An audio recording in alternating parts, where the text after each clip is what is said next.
This isn't your house anymore. You don't belong here." My daughter's voice didn't shake. She spoke the words as if she had been rehearsing them for years, waiting for the moment to cut me out of my own life.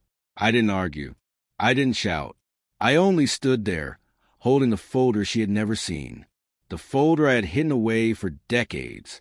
When I placed it in her hands, her lips parted, but no sound came out. For a second, she looked at me like I was a stranger in her living room. Then the color drained from her face. She collapsed, and the silence of the house folded around us like a closing door. But don't rush. That wasn't the beginning. That moment came much later. The road to it started quietly, almost too quietly, on the day I returned from the hospital. I had spent a week under intravenous drips, machines beeping steadily at my bedside, doctors repeating the same line. You need to take it easy. No stress. Protect your heart. I carried those words home with me like a warning bell. The house looked the same from the outside. The shutters still crooked from the last storm. The trees Margaret and I had planted still standing watch. But when I stepped inside, the air was colder. My daughter didn't greet me with a hug. She didn't even ask how I felt. She only said, "Bradley and I already handled everything. You just need to rest." Handled what? I wanted to ask. Instead, I nodded and walked past her. The trip from the car had left me short of breath, and I didn't want her to see the strain. It wasn't until later that I noticed the papers. They were spread across the living room table, the way Margaret used to leave her crossword puzzles half-finished. Only these weren't puzzles. They were contracts. My name was printed neatly at the bottom of one, a blank line waiting for ink. I bent closer. Legal phrases blurred together, but certain words jumped out. Authorization, transfer, property rights. The letters seemed heavier than the page they were printed on. My pulse thudded in my ears. Before I could ask, my daughter swept the papers into a folder. "Nothing important, Dad," she said, too quickly. "Just planning for the future." Bradley didn't even look up from his phone. "Standard procedure," he muttered, as if that explained everything. I lowered myself into my old armchair. The leather creaked beneath me, familiar, safe. Margaret's perfume still lingered faintly on the cushion.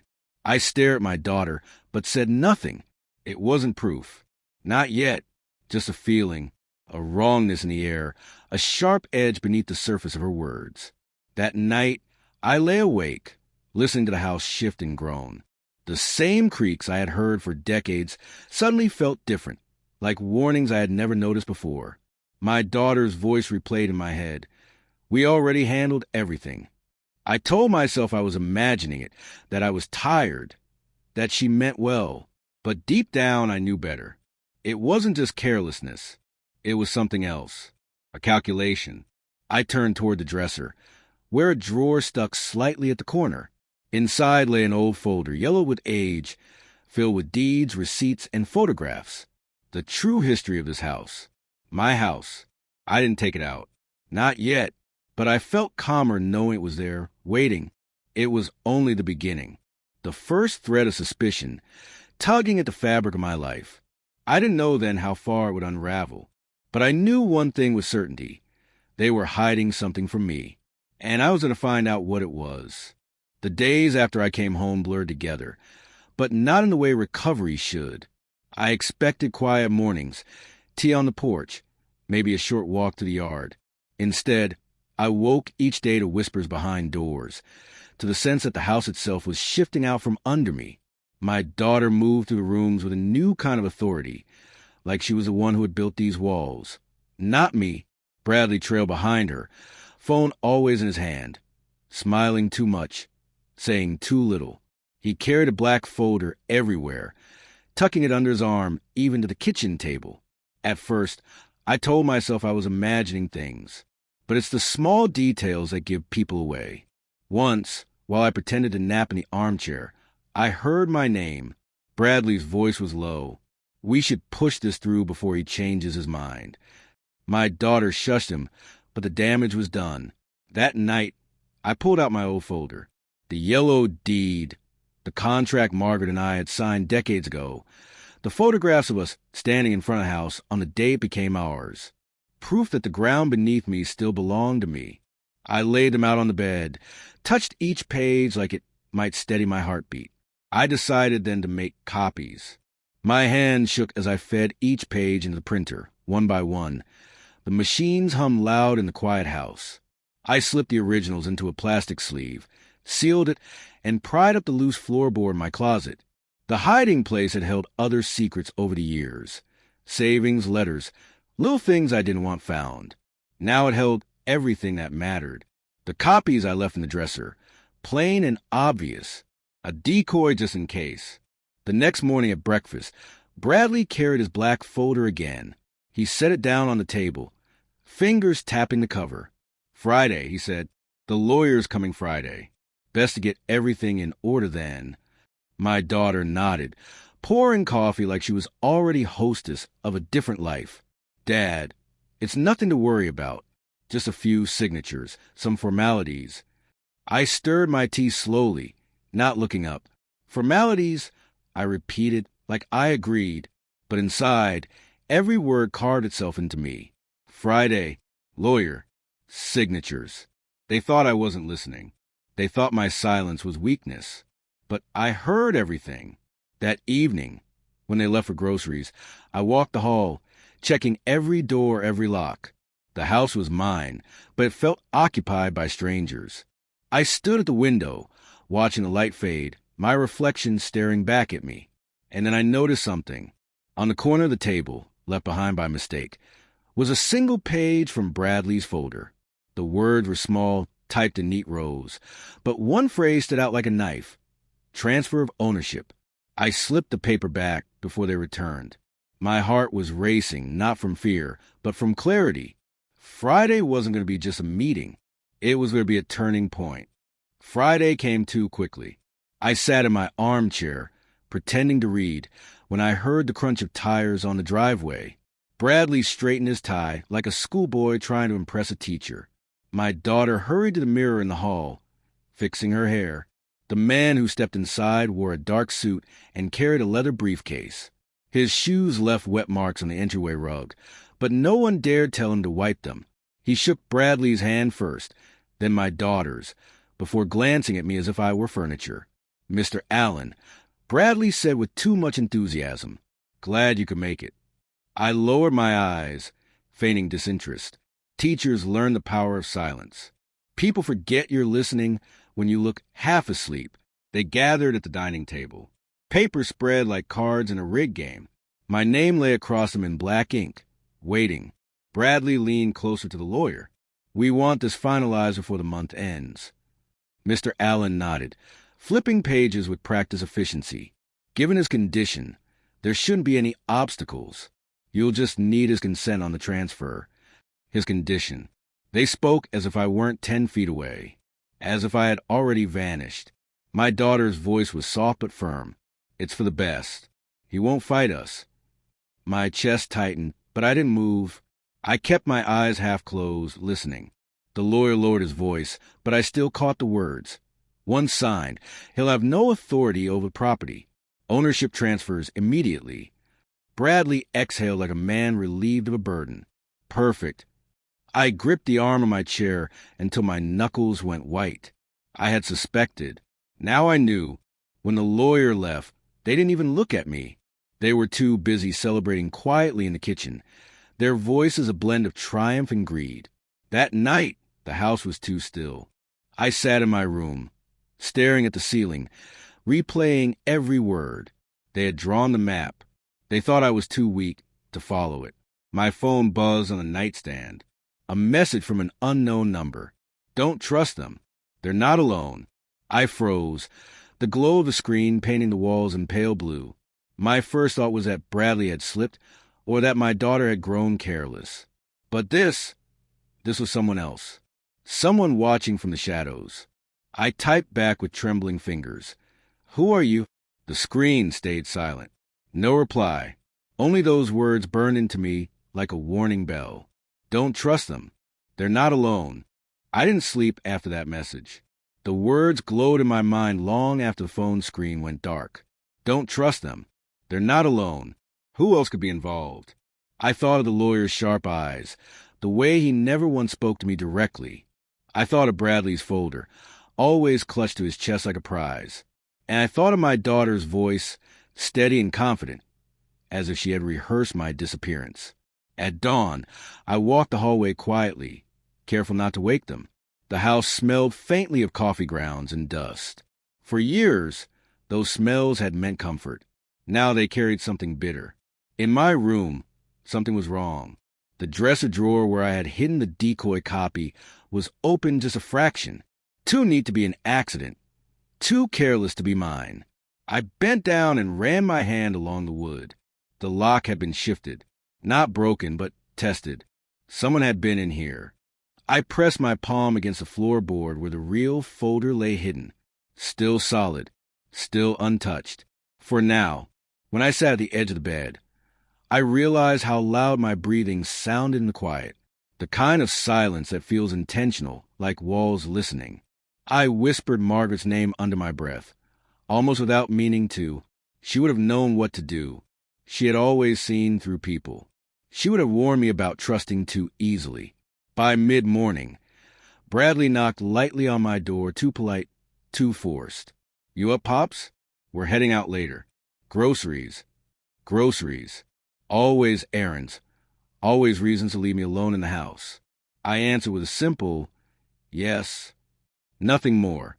When the door clicked shut, I pulled out my notebook again. I wrote everything I remembered from the lawyer's visit. Transfer of ownership. Immediate consent. His condition. The words felt heavier on paper, as if writing them down made them more dangerous. I flipped back through the notebook. Years of careful notes, repairs, bills, receipts, even the cost of the swing set I bought for my grandchildren.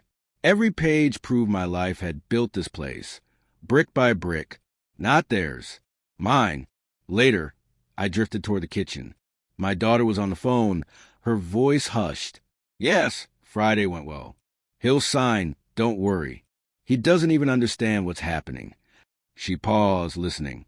Then she said something that chilled me more than the hospital monitors ever had. "If he refuses, we have other options." Other options. I backed away before she saw me, my heart hammering.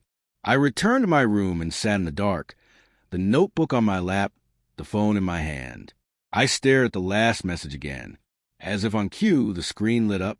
The same unknown number. "They already searched your room." I felt the blood drain from my face. Whoever was sending these messages wasn't guessing. They knew. They had seen. I typed back quickly, my fingers stiff. "Who are you? What do you want?" No answer. Just the silence of the house pressing in around me. I lay down, staring at the ceiling. The cracks in the plaster looked like maps, but none of them led out. The only thing I knew for certain was that I wasn't imagining it anymore. My suspicions weren't shadows. They were facts. And someone out there, someone unseen, knew more than I did. Bradley came to me late at night, when the house had already gone quiet. The floor creaked under his weight as he stepped into my room without knocking. I was sitting in the armchair by the window, pretending to be half asleep. "Don't act surprised," he whispered. "I need you to hear me out." I didn't answer right away. I studied his face in the glow from the hallway light. He wasn't smiling. For once, that easy confidence of his was gone. His eyes darted toward the door, then back to me. "She's planning more than you think," he said. I kept my voice low. "Who?" He scoffed. "Who do you think? Your daughter." The word should have cut me. But after everything I'd overheard, they only deepened the wound already there. Bradley pulled out his phone and unlocked it with trembling fingers. He held it close, so only I could see. The photo was grainy, taken in dim light, but my name was clear at the top. Lines of text blurred together until one sentence burned through. Transfer of property upon incapacitation. Not death, not inheritance. Incapacitation. I felt my throat tighten. "Where did you get this?" He swallowed hard. "From her desk, bottom drawer under the tax forms. She doesn't know I saw it." My heart pounded. The word rolled in my head like thunder. Incapacitation. They didn't want me gone. They wanted me alive, stripped of power, breathing but voiceless. A signature without a will. Bradley lowered his voice further. She's cutting me out, too. Don't think I don't know. She acts like I'm part of this. But I'm not. Once you're done, I'm done. Everything goes to her. He shoved the phone back into his pocket and ran a hand through his hair. I need you alive, old man. You hear me? Alive. You're my only leverage left. I let his words sink in. Alive. He needed me alive. That irony almost made me laugh. The man who had drained my money for years was suddenly clinging to me as his last chance. Why tell me this? I asked quietly. Because if she succeeds, we both lose. You'll be nothing. I'll be nothing. She wins everything. He straightened, backing toward the door. Don't let her see you know. Act the same. I'll come back when I have more. He slipped out into the hallway, his footsteps fading. I sat there long after, staring at the shadows on the wall. The message on his phone echoed in my mind. Transfer upon incapacitation. When I finally laid down, my phone buzzed again. The same unknown number. Don't believe him. He plays both sides. I gripped the phone tighter, the words burning into me. I had proof now, but I also had more doubt than ever. Who was lying to me? My daughter? Bradley? Or both? The word wouldn't leave me. Incapacitation. It echoed in my head long after Bradley left my room. Not gone, not dead, just stripped of every choice, every right. Alive but erased. I sat by the window until the first streaks of dawn touched the glass. The street outside was empty. Rainwater pooled along the curb, reflecting broken bits of light. My hand rested on the dresser, on the decoy folder. I thought of the real one under the floorboard, the only thing standing between me and nothingness. By morning, the house moved as if nothing had happened. My daughter hummed while making coffee. Bradley scrolled his phone, a faint smirk tugging at his lips. He looked the same as always, but now I saw the tremor in his hand as he lifted his cup. He was nervous. I let my spoon clink against the teacup, deliberately slow, and said, "Strange dreams last night." He glanced up sharply, just for a second. Then the mask was back. You should rest more. Rest. That word again. Always rest. Always quiet. The day passed with little conversation. My daughter busied herself with calls in the other room. Each time I walked past, her voice dropped.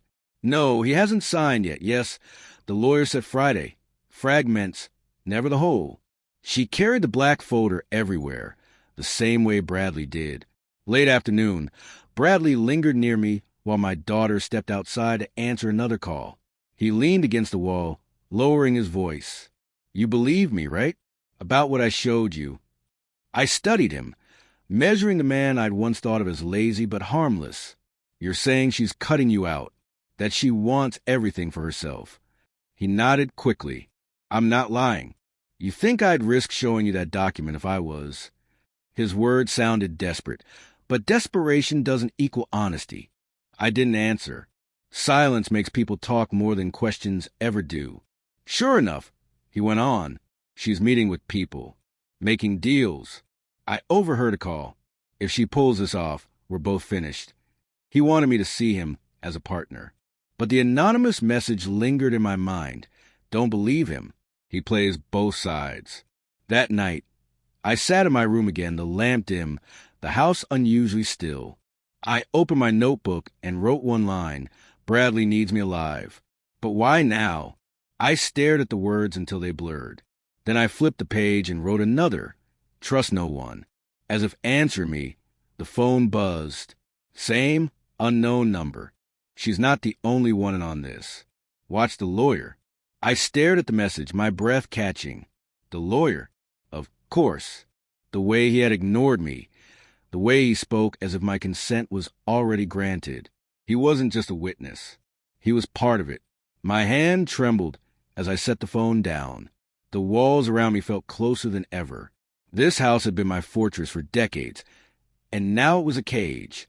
I lay back, eyes on the ceiling, and whispered into the dark. If they want me silent, they'll have to fight harder than this. But deep down, a new question twisted inside me. Was Bradley really against her, or was he the one tightening the lock on the cage?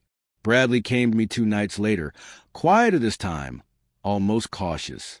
He stood in the doorway like a man unsure if he was welcome. I didn't speak, just motioned for him to come in. He closed the door behind him, his hand lingering on the knob longer than it should have. "She's moving fast," he said. His voice was low, urgent. "If you don't act now, it'll be too late." I watched him without answering. Teachers learn patience. You let silence do the work. He shifted, restless. "I can help you," he said finally, "but we need to talk away from her, somewhere she won't hear." "Why?" My voice came out rough. "Because she doesn't trust me anymore. I'm not even sure she sleeps at night. She's always on the phone, planning, scheming. She's cutting me out, and once you're gone, I'm done too." I let him talk, let him weave his story. Part of me wanted to believe him. Part of me still heard the anonymous warning. Don't believe him. He plays both sides. Still, I agreed to meet. Not because I trusted him, but because sometimes you learn more in the wolf's den than outside it. The next evening, Bradley led me to the study. He shut the door softly, locking it with a click that sounded louder than it should have. Papers were spread neatly across the desk, fresh ink, clean signatures. The lawyer was there too, sitting straight-backed in the corner chair. His briefcase rested by his feet, like a guard dog. "Mr. Allen," he greeted me, tone polite but empty. "We just need to finalize a few things." My chest tightened. I stayed standing, my hand brushing the arm of the chair beside me. Bradley slid a page forward. "It's simple. Just sign here. It ensures the house is taken care of. No complications later." The words blurred, but one phrase caught my eye. "Consent under medical incapacity." I forced myself to breathe evenly. Strange wording. I said. The lawyer leaned forward. "It's standard. Nothing unusual. Standard. Always standard." I lowered my gaze, tracing the letters with my eyes. And that's when I saw it. A date printed wrong. Margaret's name listed, as if she were still alive. Sloppy. Careless. Proof that this wasn't standard at all. It was forged. I looked up slowly. "Margaret's been gone for 10 years, I said. "Funny how she's listed as a witness." Bradley froze. The lawyer's jaw tightened. I pushed the paper back across the desk. "You'll have to do better than this." For a moment, no one spoke. The silence was thick, heavy, dangerous. Then Bradley forced a laugh. Too loud, too quick. "Just a draft, right, Alan?" The lawyer closed the folder with a snap, his eyes never leaving mine. "We'll revisit this later." I walked out of the study without another word. My legs trembled, but I kept my pace steady. In the hallway, I let the mask slip just enough to feel the weight of what almost happened.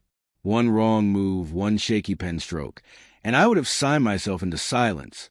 That night, back in my room, I opened a real folder under the floorboard, just to touch it, to remind myself it was still there. The papers felt solid, heavier than before. My only shield. My phone buzzed. The unknown number again. "You were lucky. Next time, they won't make mistakes." I gripped the phone tight, staring at the words until the letters blurred. I wasn't sure which was worse, that they almost trapped me or that someone in the shadows had been watching it happen. The message stayed on my screen until the battery dipped low. "You were lucky. Next time, they won't make mistakes." I didn't sleep that night. The storm outside rattled the windows, and every creak of the old house sounded like footsteps creeping closer. I kept the phone in my hand, waiting for another vibration, another message that might tell me what I already feared. At 3 a.m., it came. "If you want proof, meet me tomorrow. Midnight, behind the church." No name, no number I could trace. Just a place, a time. I sat there in the dark, debating. It could be a trap. Maybe Bradley, maybe even my daughter, dangling bait to see how desperate I'd become. But the voice in my head, the one that had kept me alive this long, said no. This was different. Whoever had been watching me, they knew too much to be guessing. The next day, I kept my routine. I let Bradley ramble about errands. I let my daughter snap at me when I forgot to close the cabinet. I acted tired, distracted, harmless. They believed it, just like I wanted them to. When midnight came, I slipped out the back door. The air was damp. The grass went under my shoes. The church loomed at the end of the street, its steeple lost in the fog. I moved slow, my heart pounding harder than it should have, every shadow a possible ambush. But behind the church, by the fence, a figure waited, a man in a hooded coat, tall, shoulders hunched against the cold. He didn't step forward until I was close enough to see his breath in the air. "You don't know me," he said quietly, "but I know what they're planning." I kept my hands at my sides. "Who are you?" He pulled a folded paper from his pocket and handed it to me. I hesitated before taking it, the damp night air clinging to the edges. When I opened under the streetlight, my chest tightened. It was the same document Bradley had shown me on his phone, but clearer this time, every word sharp, my name at the top, and there in bold, "Transfer of property upon incapacitation." My hand shook as I held it. This wasn't hearsay anymore. This was real. "Where did you get this?" I asked. "I work at the county office," he said. "I process filings." She came in last week with her lawyer. I saw the papers. They weren't even subtle. He glanced over his shoulder, lowering his voice further. "They think you'll sign eventually. Or they'll force the court to do it for you. That's why I reached out. You're not crazy. They're already moving." The paper felt heavy in my hands, heavier than the folder hidden beneath my floorboard. "Why help me?" I asked. His hood shadowed most of his face, but I caught the flicker of something in his eyes. "Because I've seen it before. Families tearing each other apart for a house, for money. Most don't fight back. You can." Before I could say more, he stepped away. "Don't trust Bradley. Don't trust the lawyer. And if she presses you again, stall. Buy yourself time." Then he was gone, swallowed by the fog. I stood there, the paper trembling in my grip, my breath coming short and shallow. When I finally returned to the house, the clock read nearly 2 a.m. The hall was dark, silent. I slipped the document into my folder under the floorboard and sat on the edge of my bed. My phone buzzed one last time before dawn. "Now you have proof. Don't waste it." The proof changed everything. I kept the copy from the county clerk hidden under my floorboard, pressed flat against the originals. Each time I touched the folder, I felt steadier. But proof is only as strong as the moment you use it. Until then, it's just paper. For 2 days, I acted as though nothing had happened. I sipped tea at breakfast, nodded when Bradley made small talk, answered my daughter with short, tired phrases. But my silence wasn't surrender, it was strategy. Still, I could feel the pressure building. They were growing impatient. The lawyer came again, his shoes clicking against the hardwood like a metronome of inevitability. He sat at the table with my daughter, their voices hushed but urgent. "This needs to happen soon," he said. "The longer we wait, the more complicated it becomes." My daughter glanced toward the living room, where I sat in my armchair. "He'll sign. I'll make sure of it." That night, she came into my room carrying tea. She hadn't brought me tea in years. The smell of chamomile curled up into my nose, too sweet, too calm. "You need to stop worrying," she said softly, placing the cup on the nightstand. "Everything is going to be fine once we finalize things. No more stress. No more confusion. Just rest." Her smile didn't reach her eyes. I waited until she left before pouring the tea down the sink. The cup rattled against the porcelain as I set it down, and I realized my hands were trembling, not from weakness, from the realization that she wasn't pretending anymore. She wanted this over. Soon, the next day, Bradley cornered me in the hallway. "She's setting up another meeting. Tomorrow night. Don't fight it. Just go along, then figure it out later." He lowered his voice. "Trust me. Trust me." The words clung like poison. When the time came, they gathered in the study again. The lawyer spread out his papers. My daughter hovered close. Bradley watched from the corner. It looked the same as before, but this time I noticed a difference. There was no mistake in the documents now. No wrong date, no dead witness. Every line was precise, polished, ready. The trap was tighter. "Just a signature," the lawyer said. "That's all." My daughter's hand rested on my shoulder. Too heavy, too forced. Do it for me, Dad. You know it's the right thing. I looked at the pen, gleaming against the paper. For a moment, I felt the weight of my years pressing down. My heart stuttered in my chest, and I wondered if they were right, if I was too tired, too weak to keep fighting. Then I caught Bradley's eyes. He wasn't looking at me. He was looking at her. And in that brief flicker, I saw it. Fear.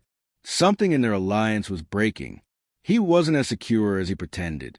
I leaned back slowly, folded my arms. Not tonight, I said. The lawyer frowned. My daughter's nails dug into my shoulder before she pulled her hand away. Bradley looked at the floor, his jaw tight. The air in the room turned heavy. I had refused again, but this time there was no mistake to expose, no flaw to mock. I had stalled, but for how long? That night, lying awake and dark, I heard footsteps outside my door. They didn't stop. They just stood there, waiting, listening, and then, softly, my phone lit up on the nightstand. Another message from the unknown number. Tomorrow, she makes her final move. I woke before the sun, the house still wrapped in darkness.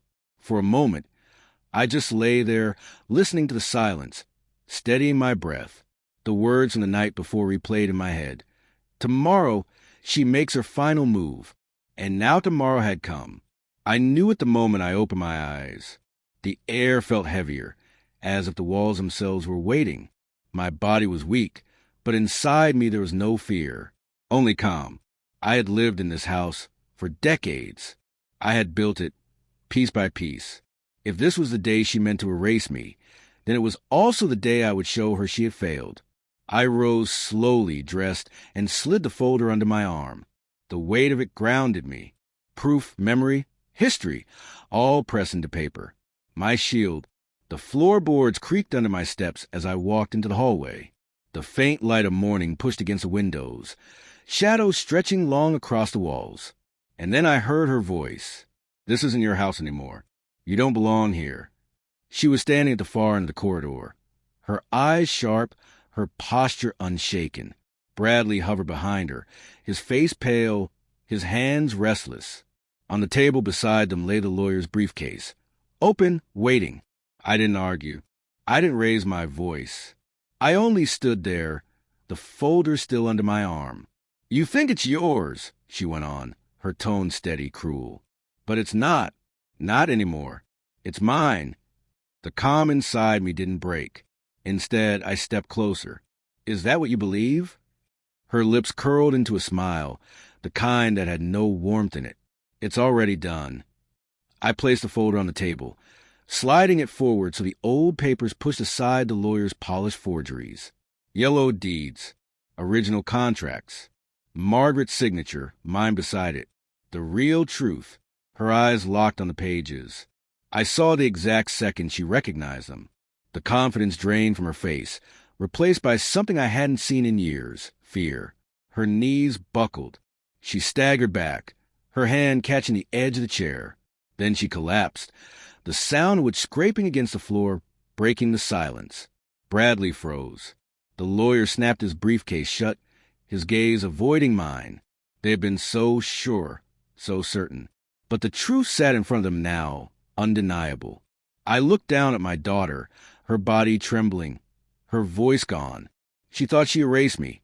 I said quietly, but in the end, she erased herself. The house groaned in the stillness, as if it too had been holding its breath. And for the first time in weeks, I felt at peace.